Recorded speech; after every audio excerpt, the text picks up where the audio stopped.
Қатерлі сүйек ісігіне шалдыққан Диастың анасы Диана Ахментаева халықтан көмек сұрайды. Аты жаман аурудың белгілері Диастың 12 жасында біліне бастапты. Бар жоғы 16 жастағы жеткіншек бүгінгі дейін 15 операция, 25 химиотерапия, 46 рет сәулелік терапия жасатқан екен. Бірақ нәтиже болмаған, өкінішке қарай.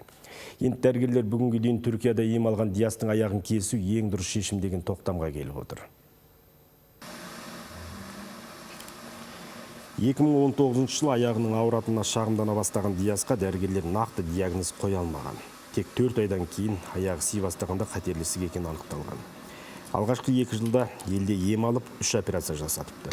Алайда бірінші және үшінші ота сәтсіз аяқталғаннан кейін ата-анасы Түркияға апарып емдетпек болады.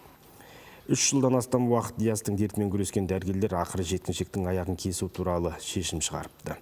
Өйткені аяғына түскен инфекция өршсе, қатерлі ісік басқа жерлеріне де шығуы мүмкін. Бұдан бөлек Диастың өкпесінде 7 жерден метастаз бар. Балам түнімен ұйықтамайды. Ауру жанын жеп барады деген Диана Ахментаева ұлынан айырылып қалам ба деп қорқады. Тапқан таянған ұлының еміне жетпегеннен кейін халықтан қаржылай көмек сұрауға мәжбүрмін дейді. Қатерлі дерттің 4-ші сатысына жеткен 16 жастағы Диастың операциясына 6 миллион теңге керек. Жалғыз баламды аяққа қою үшін барлығына дайынмын. Шынымды айтсам, жанымды сұраса, жанымды беруге дайынмын.